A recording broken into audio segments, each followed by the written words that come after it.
Holy freaking crap.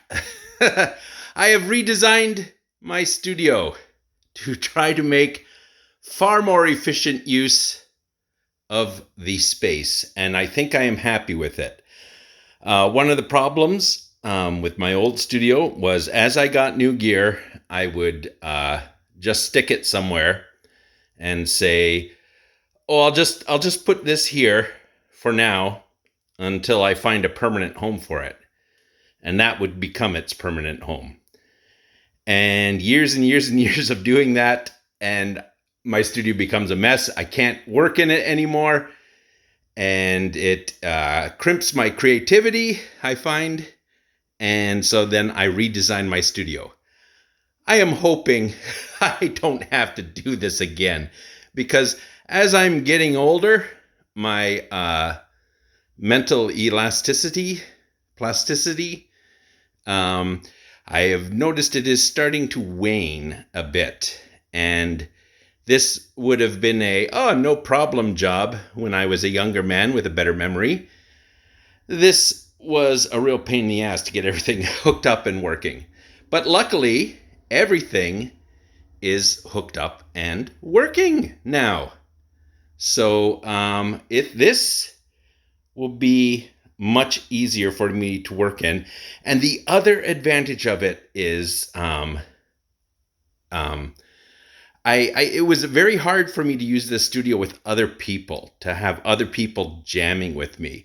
But now I've got kind of three stations. I've got this one over here with this wonderful, cheesy little keyboard my friend Warren gave me.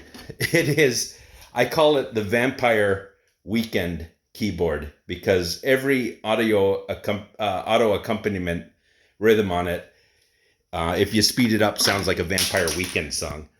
I got myself a rack thing instead of having, it used to be that shelf was where all my rack gear was, and it wasn't easy to get at. This will be much easier to get at. The main console area here with my MIDI controller keyboard. And then I've got, the fun station that I use for the Gummy Voice Show, my jam station here, which is got all the really fun instruments for just creating sort of quick on the fly jams. Nothing really serious, but it's all hooked in to the same computer as the rest of the gear, so I can use it for other stuff too. And the nice thing about this little station here is if you just turn all the gear around, somebody can sit on this side and play that. So somebody can sit here and jam with me. Somebody can sit there and jam with me. And I can sit there and jam with everyone who comes here. And even over here where the Moog lives, under here. And then I got that Casio and that. Then another person could get there. So you could probably get 4 people in here jamming with me, which once COVID is a thing of the past, I would like to do. I've got a lot of musician friends that I would like to just invite over here for a night of playing with electronic toys and stuff. But yeah, holy crap. This was a lot of work. I've removed a lot of the stringed instruments from this room that I don't use that much, to just give me a bit more room, and put them in another room. And this is the room. This is how it's set up. It's not finished yet. There's 2 things. One piece of gear I had did not survive the redesign, and that was my Casio TB1 MIDI through box. I dropped it. It doesn't work now. I might open it up and try to fix it, but it's just a MIDI through box. It's not a particularly glamorous piece of gear. Although the TB1 was probably one of my second favorite MIDI through box, I guess. The first one, of course, this is the MIDI through box, is this Roland A10. it is literally the most awesome MIDI through box. It's not that it does anything more than any other MIDI through box. It's just that it's got a lot.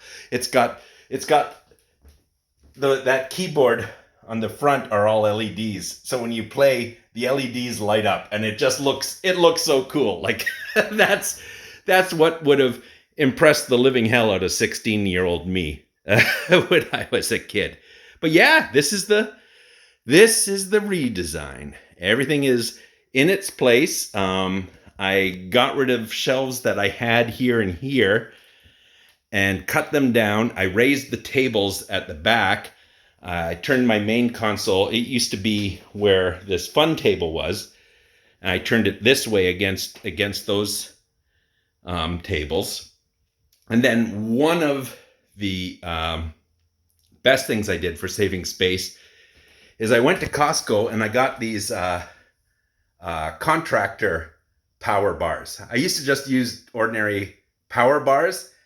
And the problem with ordinary power bars that everyone who has a lot of electronic gear will tell you is they're not designed for wall warts. And so I had this huge mess of power bars that were just daisy chained one into another, because you get two pieces of wall wart gear plugged into a power bar and you've covered up all the slots. And getting those contractor power bars, which have a lot of space between the outlets, so wall warts fit in there very nicely. There's some wall warts that don't. The wall warts for these Yamahas are freaking annoying because they're sideways. If they plugged in like a normal wall wart, they'd be great. They'd fit in a normal slot, but they're turned 90 degrees, so they cover whatever outlet is beside it. But yeah, here it is. It is other than the gaming station behind me, which I won't show you because it's a huge mess, and I'm going to give it a nice redesign like the rest of my studio. This is it. I've got it all set up in a way that will make my life a lot easier, give me more ready access to the gear that I have, and also let me invite friends here and just jam with them with my gear, which will be a lot of fun. And then over here in this corner here, I just have a little station, which will be my soldering station, workstation, whatever I need to do. Yeah, so that's it. That's the whole redesign of my studio. I started this in August, and then a whole bunch of shit happened, and it's now the end of October, and I finally got this redesign done. And the annoying part for me was I started this off with I just ripped everything out because I thought it would be a 3-day, 1 day to tear down, 1 day to set up, 1 day to get it all back together again. Boy, was I wrong on that. And it was a lot more work than I thought. It's the end of August and I got it. End of August, I started the redesign, and it's now the end of October, and I finished the redesign because so much stuff kept coming up in between that just took me away from the home, and I didn't get the ability to hook everything up the way I wanted to. And so when I tore everything apart, this is one of the things where old age really screwed me, is I'm like, oh, I know what power supply this is for. And expecting it to only take 3 days. And then for almost a month, I was unable to work on any part of this throughout the entire month of September. And I had forgotten which gear, which power supply went to. And I'm going through my power supplies, and for some reason, for every power supply I matched up to a piece of gear, I found two more power supplies. I have no idea what the hell they're for. So I've got like a big box of power supplies now. And I found the power supply for every piece of gear except this piece of crap here, this Akai MPX 16. I can't find its power supply. Every power supply I put in, plug it into, it doesn't work. But it runs off USB power, so I'm not too worried about that. But yeah, no, it's nice to have this room put together in a way that will make my life so much easier going forward. And I'm going to keep it like this, I think, for as long as I can. I